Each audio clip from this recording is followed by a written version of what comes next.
Үстіміздегі жылдың мамырында Ақтөбе қаласындағы нөмірі 79 жалпы білім беретін жайлы мектепте белгілі тарихшы, испан тілі маманы әрі аудармашысы, тарих ғылымдарының кандидаты, профессор Самат Көшенұлы Өтениязовпен мазмұнды кездесу өтті. Кездесуге еңбек және білім саласының ардагерлері, қала әкімдігінің өкілдері, облыстық білім басқармасы, аудандық мәдениет бөлімінің басшылары, мектеп мұғалімдері мен оқушылары қатысты. Құрметті мейманды мектеп ұжымы салтанатты түрде қарсы алды. Кездесуді мектеп директоры Мәншүк Болатқызы кіріспе сөзімен ашып, ғалымның өмір жолына қысқаша шолу жасады. Қазақстан Жазушылар одағының мүшесі, Әл-Фараби атындағы мемлекеттік университетінің оқытушысы, испан тілінің маманы, қазақ тарихы мен түркі тарихтарының мәдениетін зерттеуші ағамыз бүгін біздің қаламызда қонақта. Кездесуге арнайы облыс әкімдігі, қала әкімдігі, Ақтөбе қаласының білім бөлімі, Ақтөбе облыстық білім басқармасына қонақта шақырылып отыр. Сонымен бірге мектептің жоғары класс оқушыларымен кездеседі. Осы жайлы мектеп 2025 жылдың 2 сәуірінде арнайы ұлттық жоба негізінде ашылды. Қаламызда 2 жайлы мектеп ашылды. Мектеп 300 орындық, балаларға барлық қауіпсіз орта, сапалы білім алуға барлық жағдайлар жасалынған мектеп. Және осы жаңалықпен бөлісейік деп ағамызды арнайы бүгінгі Абылқайырхан, Шоқан, Аттила кітаптарының тұсаукесерін мектепте өткізуді көздеп отырмыз. Бүгінгі өткізілгелі отырған шара оқушыларға, жас ұрпақтың тәрбиесіне үлкен маңызы бар. Себебі тарих тоғысындағы тілдің өркендеуі және түркі мәдениеттерін таныстыру, анау ата-бабаларымыздың, батырларымыздың алған жерлерін, қорғаған жерлерін монографиялық зерттеулері біздің балаларымызға көптеген мәліметтер береді деп ойлаймын.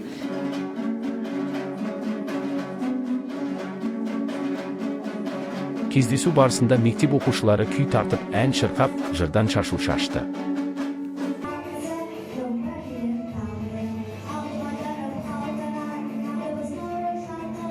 Профессор Самат Көшенұлы осындай жылы жүздесу ұйымдастырған үшін Ақтөбе облысы мен қала әкімдігіне, сондай-ақ бұл кездесуге ұйытқы болған ауыл азаматы Жомарт Қартбайұлына, мектеп директоры Мәншүк Болатқызына алғыс білдірді.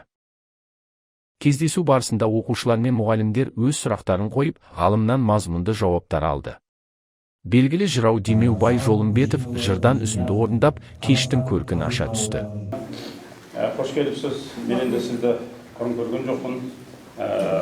Атыңызды азаматтардан естіп жатырмыз. Үлкен еңбек жасап сізға. Мына адамның қарапайымдылығы дейді ғой. Қарапайымдылығына көрініп тұр. Осындай үлкен дәрежеде жүргеніңіздің өзі қарапайымдылықтың арқасы шығар. Ұшан теңіз еңбек алдардан қайтсын дейтін бар. Еңбегіңізді тек қана сөрелерде, кітап жиналған жерде емес, мына оқушылардан бастап, үлкен азаматтардан бастап оқушыларға дейін оқып, соған түсіне жүруіне тілектесіп аман болыңыз дейін. Әуелгі сөздің басы бісміллә, жақыдай деп сөйлесек талмас жағымы, ассалаумағалейкум игі жақсым, аман ба ауыл аймақ мал бастарыңы, домбыра қолға ұстап түстік тоққа, сұңыры қызыл тілдің алдаспанына, мен бүгін бір азғандай сөз айтайын, алдыңда кілең жайсаң марғасқалыңы. Ескіден қалған есті әңгіменің тасада жөңгірмедік қос қалғанын, тыңдаушым айтушыдан болсын мұғым, жағалай құрып отқан малдастарын. Ал енді сіздер рұқсат етсеңіздер, ауылдың алтауызына ал бастадым. Самат Көшенұлы көпшілікке кеңінен танымал тұлға. 1978 жылы Одесса мемлекеттік университетінің роман герман филологиясы факультетінің испан тілі және әдебиеті мамандығы бойынша тәмамдаған. Еңбек жолын өнер баспасында, Шоқан Уәлиханов атындағы Тарих және этнология институтында, Кубаның Қазақстандағы елшілігінде, сондай-ақ Лондон университетінің Central Asia Newsfile журналының тілшісі ретінде еңбек етті.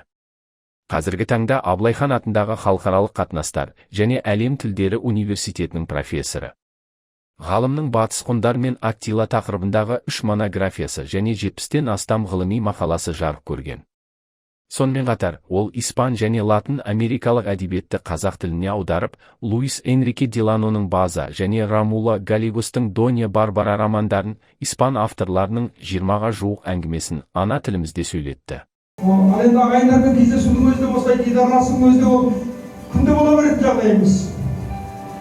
Себебі тұрмыс дегенде бөлек алыстарда тұрамыз деген сияқты телефонмен сөйлесіп жүре беретін жағдайымыз бар. Ал енді бүгін осындай бір жақсы күні ағайындармен кездесіп дидараласып жатырмыз. Мына мектеп құтты болсын, жақсы мектеп екен, шын айту керек.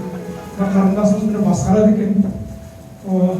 Сол сияқты ағайындар, балалар осы біздің бүгінгі айтатын азғантай әңгімемізде атақты адамдар туралы болмақшы. Сондықтан мен бастап бердім. Профессор Самат Көшенұлы осындай жылы жүздесу ұйымдастырған үшін Ақтөбе облысы мен қала әкімдігіне, сондай-ақ бұл кездесуге ұйытқы болған ауыл азаматы Жомарт Қартбайұлына, мектеп директоры Мәншүк Болатқызына алғыс білдірді. Көз қорғақ болмады деп айттық қой жаңа. Осы бүгінгі осы кездесуді ұйымдастырып, жүрген жігітіміз анамызда болды. Оны мен сіздерге айта алған жоқпын. Ақтөбенің жігіті болғаннан кейін мына отырған Жомарт Қартбаев деген жігіт осыны ұйымдастырған.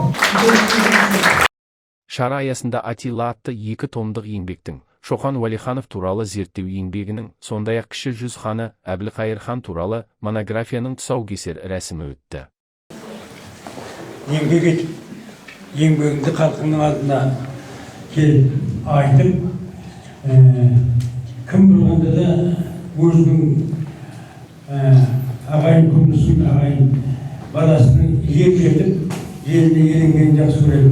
Мына еткен еңбектерің Алладан қайтсын, халқың қуанышпен сіздің өміріңізбен де еңбегіңізбен таныса берсін. Тек қана жақсылықта кездесін дейміз.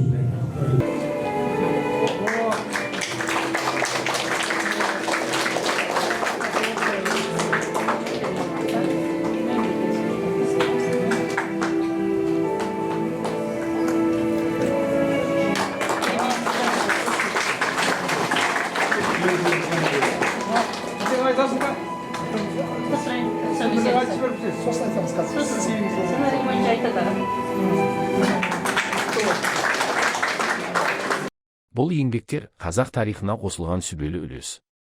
Кездесу соңында азаматтық бастамалар орталығы қоғамдық қозғалысының төрағасы Жомарт Қартбайұлы Самат Көшенұлына ризашылығын білдіріп, мектепке Сартай батырдың портретін естелікке сыйға тартты.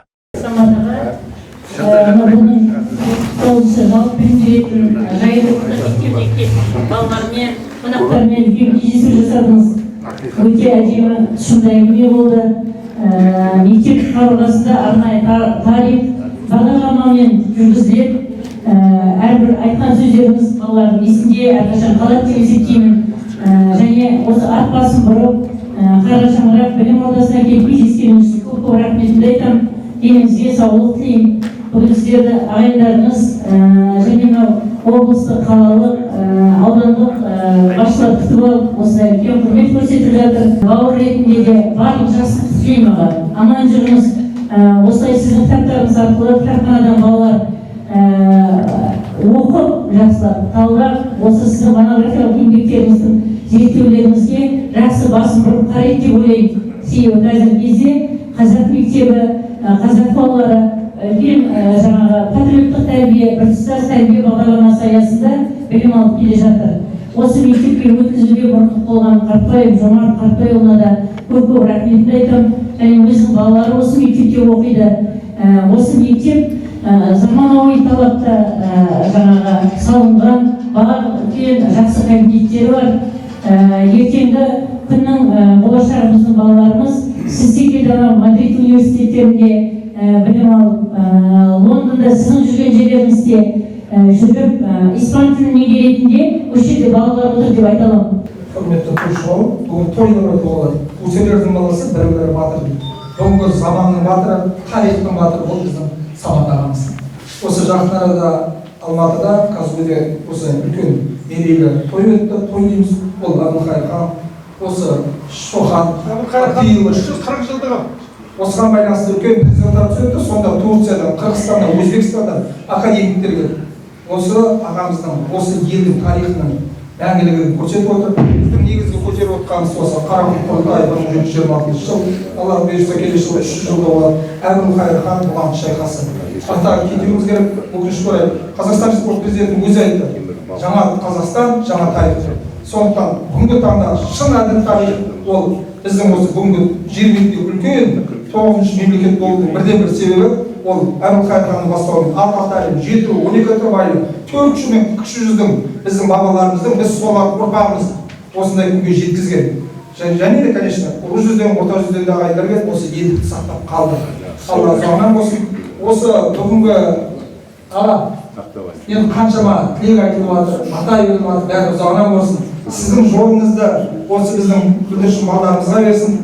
Мына бүгінгі үлкен тойда естелік есебінде осыдан 2 жыл бұрын Сақтай батыр жаужүрек мың бала бабамызға ас берілген еді. Сонда Есенқұл Жәнібек Қожаұлы, Қазақстан суретшілер одағының мүшесі, кескен демеші осы үлкен қолмен өнер салған еді. Осы бүгінгі мектепке сыйға тартып отырмын.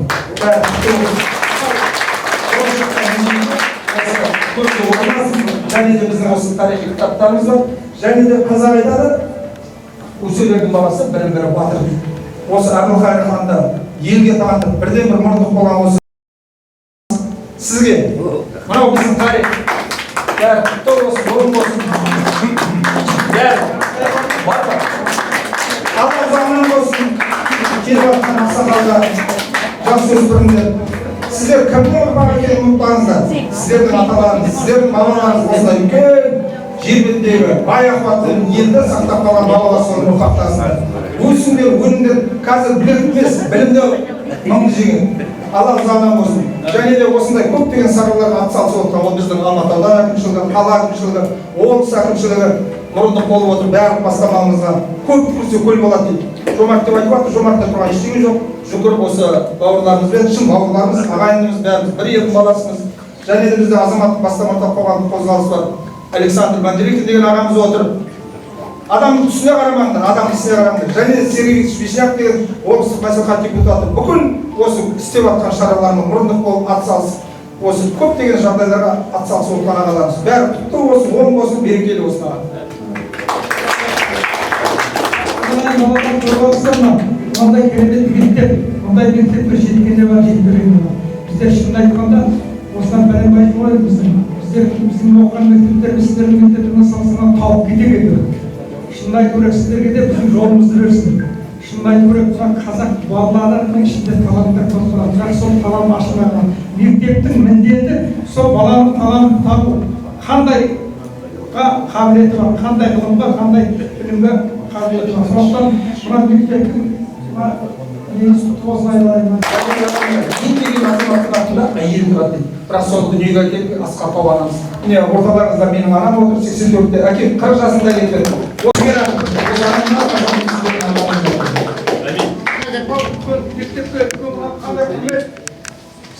Бәріңізге жақсылық тілейміз. Осы танысқанымыз, бауырмалдығымыз, ағайындығымыз осы ақтаймыз. Орамал тон болмай, жол болат дегендей, ақтөбеліктер құрметті қонаққа ерекше ықылас көрсетті. Ғалымға арналып жазылған құттықтау хаттар мен алғыс адресаттары табысталып, гүл шоқтары ұсынылды, иығына қазақтың қасиетті шапаны жабылды. Жақында ғана 75 жылдық мерейтойын атап өткен Самат Көшенұлына Ақтөбе халқы атынан тұлпар мінгізілді. Бұл ұлт руханиятына өлшеусіз еңбек сіңірген тұлғаға деген ел құрметінің жарқын көрінісі. Сіз тек ғалым ғана емес, елдің мүдделерін бәріне биік қоятын азамат ретінде де көпке үлгі болдыңыз.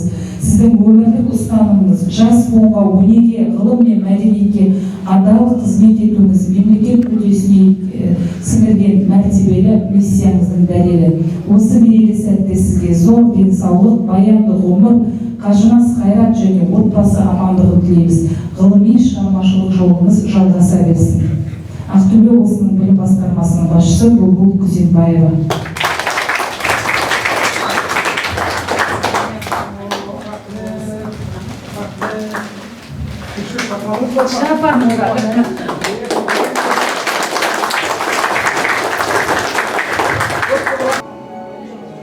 Кеш соңында қатысушылар естелік суретке түсіп, шараның жалғасы құрметті қонаққа арналып жайылған дастарханда жалғасын тапты.